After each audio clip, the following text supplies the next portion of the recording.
Saya ingin katakan bahwa saya menghalalkannya ini bukan mereka yakin itu haram, bukan. Mereka menghalalkannya itu karena ada syubhat. Orang yang menghalalkan musik, kita tidak mengatakan dia kafir, tidak. Karena dia menghalalkannya menurut dia, ini hadisnya masih lemah. Kan segala sesuatu itu halal kecuali yang ada dalilnya. Ketika dalilnya lemah, anak rasa anak nggak mau ikut gitu kan. Apakah benar seperti itu? Ini hadis mengatakan mereka akan menghalalkan zina, sutra bagi kaum lelaki. Kemudian yang ketiga, khamr. Khamr itu sudah nggak disebut minuman keras sekarang. Di Arab itu disebut namanya al-mashrubat ar-ruhaniyah. Minuman rohani. Itu orang kalau minum, ente minum apa ini? Minuman rohani. Biar ente tenang gitu kan. Orang kan, coba gitu kan, na'udzubillah. Itu orang menghalalkan itu. Dan yang keempat, wal ma'azifa. Ma'azif itu jam'u mi'zaf. Jamak dari mi'zaf. Mi'zaf itu artinya alat musik. Subhanallah. Dan ini salah satu jawami'ul kalim yang diberi Rasul SAW. Beliau mengucapkan kata-kata yang ringkas, tapi maknanya luas sekali.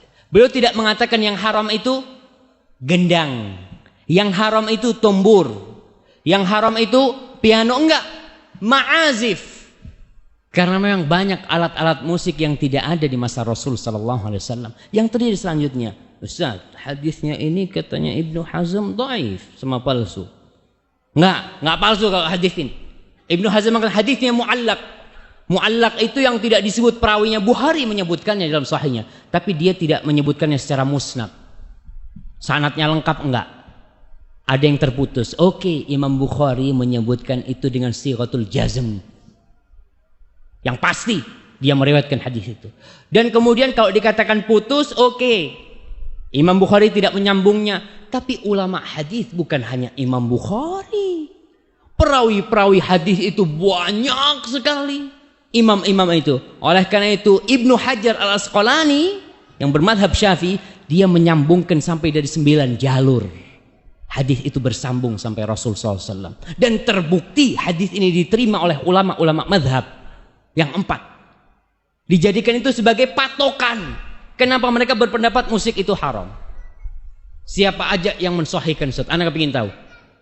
Kalau antum kepingin tahu nih, anak sebutinnya. Yang pertama mensahihkan Imam Bukhari dengan dia menyebutkannya dalam kitab Sahih Bukhari. Yang kedua Ibnu Hibban. Ibnu Hibban ini ahli hadis yang mengarang kitab Sahih Ibnu Hibban. Yang kedua Al-Ismaili, dia juga menyusun Mustadrak kalau nggak salah, yang bersambung, hadis-hadis yang bersambung kepada Rasul SAW. Kemudian Ibnu Salah Asy-Syafi'i yang madhabnya Imam Syafi'i. Kemudian yang kelima Imam Nawawi.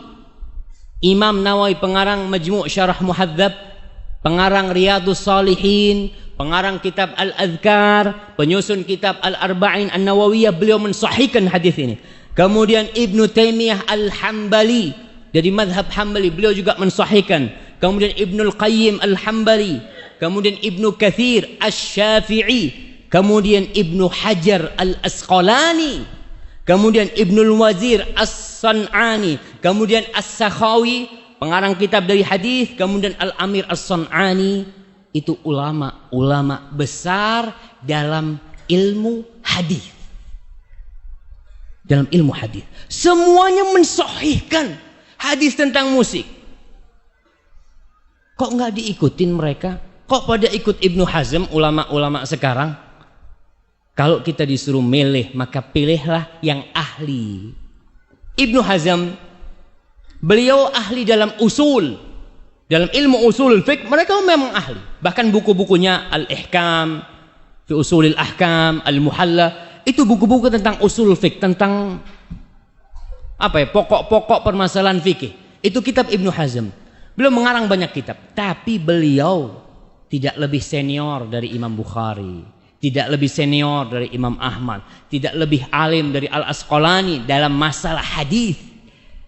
Antum kalau mau betulin motor antum, jangan berangkat ke tukang jam.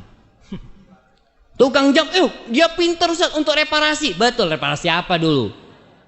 Kita tidak, betul dia alim, tapi di babnya, di keahliannya. Tapi kalau antum mau betulin motor, ya tanyalah paling enggak sama tempat-tempat yang memang khusus. Buat ana nih yang ilmunya lemah, kalau ana disuruh mencari hadis ini dari awal sampai akhir, mungkin sampai tua ana nggak ketemu. Maka ana melihat itu ulama-ulama besar yang mensahihkan hadis ini, apakah kita masih mau mengatakan enggak? Ana mau ikut pendapatnya Ibnu Hazm yang mengatakan semua hadis yang diriwayatkan dalam masalah musik itu dhaif atau palsu. Mungkin seperti itu. Enggak samalah orang yang ahli sama yang tidak ahli.